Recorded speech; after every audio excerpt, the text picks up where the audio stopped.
اگه فکر میکنی همه چیز راجع به دنیای هری پاتر میدونی، این ویدیو نظرتو عوض میکنه.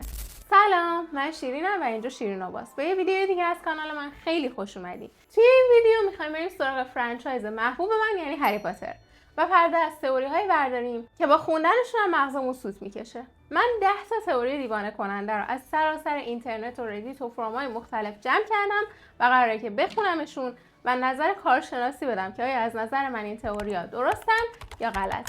پس اگه دوست داری ادامه ویدیو رو ببینی، برو واسه خودت یه خوراکی خوشمزه یا نوشیدنی خوشمزه بیار و بشین بریم. شماره 10. شاید دورسلیا اونقدری که همه فکر میکنن آدمای بدی نبودن، اونا فقط 11 سال کنار یکی از هورکراکس‌های ولدمورت زندگی کردن.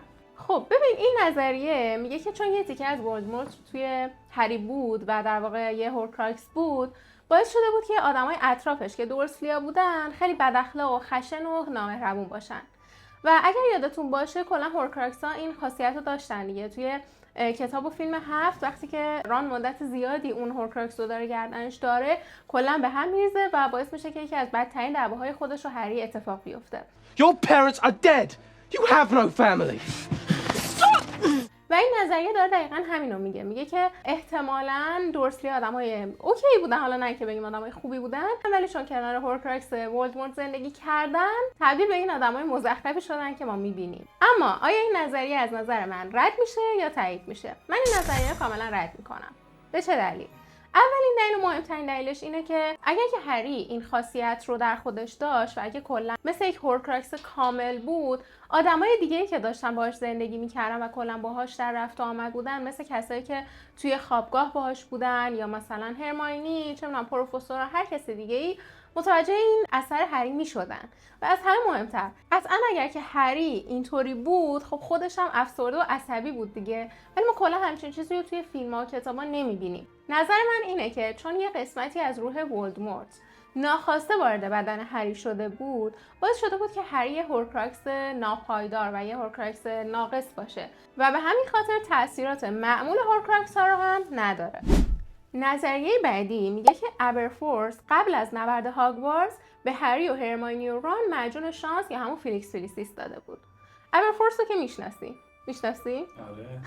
داداش دامبلدور اینطوری بود که کلا اهل قهرمان بازی و کارهای مثلا خیلی گنده نبود، برعکس دامبلدور، و همیشه سعی می‌کرد که دورا دور کمک کنه و همونطور که توی مثلا کتاب خونیم یا توی فیلم‌ها دیدیم، با اون آینه دو طرف مراقب هری بود یا حتی کمکشون کرد و دابیو فرستاد کمکشون. بر اساس همین رفتارها یه نظریه هست که میگن ابرفورس قبل از اینکه نبرد هاگوارتس اتفاق بیفته، وقتی که اونا نشسته بودن داشتن نوشیدنی می‌خوردن، براشون فیلیکس فلیسیس ریخته. بر اساس این نظریه خیلی از اتفاقاتی که بعدش میفته قابل توضیح میشه. اونایی که این نظریه رو باور دارن میگن که هری چطوری خیلی اتفاقی رفتش و نیم تاج ریونکلا رو پیدا کرد، یا رون و هرماینی تونستن در تالار اسرار رو باز کنن، یا اینکه از اون مهمتر توی اون نبرد و شلم شوربایی که بود، این سه تا جون سالم به در بردن و هیچ طلسمی بهشون نخورد و از همه مهمتر اون آبادا کدابرای آخر ولدمورت روی هری اثر نکرد. اما این نظریه از نظر من کاملا رده. اولین دلیلش اینه که اگر یادتون باشه هری که فیلیکس فلیسیس خورده بود توی کتاب 6، یه حالت سرمست و خیلی خوشحال و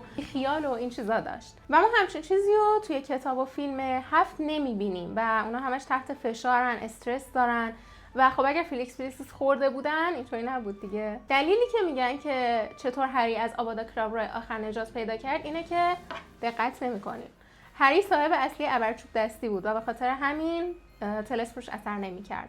بهتر بود که یه ذره به کتاب‌ها توجه بیشتری بکنید. این نظریه کاملا رده. نظریه بعدی میگه که اسنیپ هدویگو میکشه تا جون هری رو نجات بده.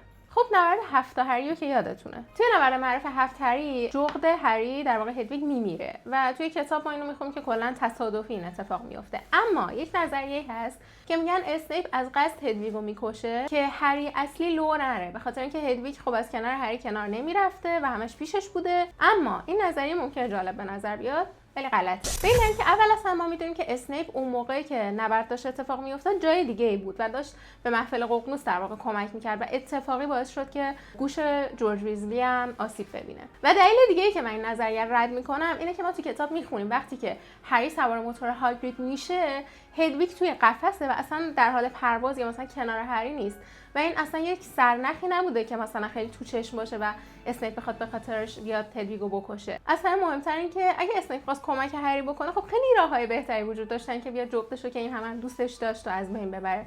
پس این نظریه از نظر من کاملا رده. نظریه بعدی، سدریک دیگوری نمرده بلکه تبدیل به ادوارد کالن شده. بله، در واقع پسر افتخارآفرین هاگوارتس و کراش کل جامعه جادوگری تصمیم گرفت که بره و تبدیل به کراش بلا و جامعه خونه‌شما بشه. من حرفی ندارم راجع به این نظریه اصلا. نظریه بعدی میگه که مرگخوارها پدر مادر لیلی و پتونیا رو کشتن. خب ببین، توی دنیای هری پاتر راجع به خیلی چیزا صحبت نمیشه. مثلا یکیش خانواده لیلی و پتونیا هن. یعنی ما هیچ اثری از پدر مادر لیلی و پتونیا نمیبینیم، نه وقتی که لیلی میمیره نه وقتی که هری داره بزرگ میشه. کلا هیچ اطلاعاتی ازشون نیست و بر همین اساس یک نظریه‌ای هست که میگه شاید پدر مادر لیلی و پتونیا رو مرگخوارها کشتن و دلیل رفتار سرد پتونیا همینه. البته کسایی که کتابو خوندن میدونن که خب یه دلیل دیگه هم داره و اینه که پتونیا کلا حسادت میکرده به خواهرش که وارد جامعه جادوگری شده.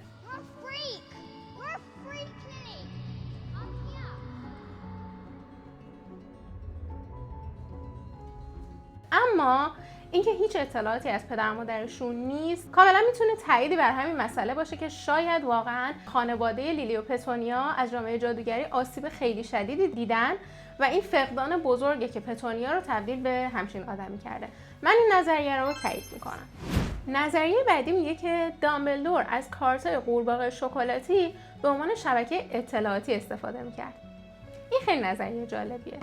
ببین، تا حالا به این فکر کردین که چرا دامبلدور همه جا هست و از همه چی خبر داره؟ یعنی انگار که کاملا یک قدم جلوتر از بقیه است. اما سوال اصلی اینه که دامبلدور چطوری انقدر از همه چی خبر داره؟ یه سری‌ها میگن که دامبلدور از کارت‌های قورباغه شکلاتی که عکسای خودش روشون بودن به عنوان شبکه اطلاعاتی استفاده می‌کرده. و این کارت‌ها هم همه جا بودن دیگه، توی قطار بودن، توی مغازه‌ها بودن، تو خونه‌ها، دست بچه‌های هاگوارتس، همه جا بودن. دامبلدور یه شبکه‌ای ساخته بود که میتونست با نسخه‌های کارتی خودش ارتباط بگیره، مثل نقاشی‌هایی که رو دیوارهای هاگوارتس بودن.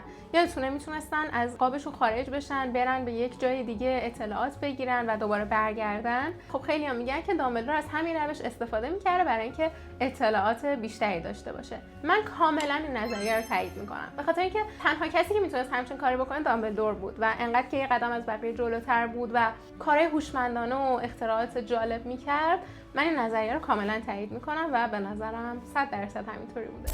نظریه بعدی میگه که دریکو روی هرماینی کراش داشته. ببین، همیشه توی کتاب خوندیم و توی فیلم‌ها دیدیم که دریکو و هرماینی دشمنای خونی همدیگه بودن و دریکو همش هرماینی و مشنگزاده صدا می‌کرد و کلاً توهین می‌کرد بهش و اینا. اما یه سری‌ها هستن میگن که نه، این توجهات هر چقدر بد بودن اما از سر علاقه بودن، از این رابطه‌هایی که اولش با جنگ و دعوا شروع میشه و اینا. به نظر من این نظریه خیلی لوسه و کاملا ردش میکنم. بیشتر مناسب فن فیکشن ها میتونه باشه و اصلا صحیح نیست، به خاطر اینکه این دوتا کاراکتر هیچ وجه مشترکی با هم دیگه نداشتن. پس نه.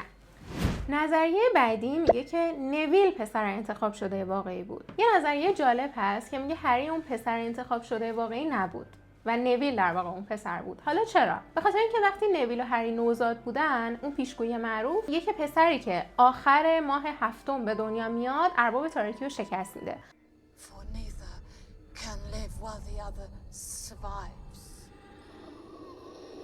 و ولدمورت فکر میکنه که خب این پسر هریه و میره سراغ خانواده پاتر. اما اینجا یه سریا میگن که چون نویل هم در همون بازه زمانی به دنیا آمده بود، میتونست اون پسر انتخاب شده واقعی باشه.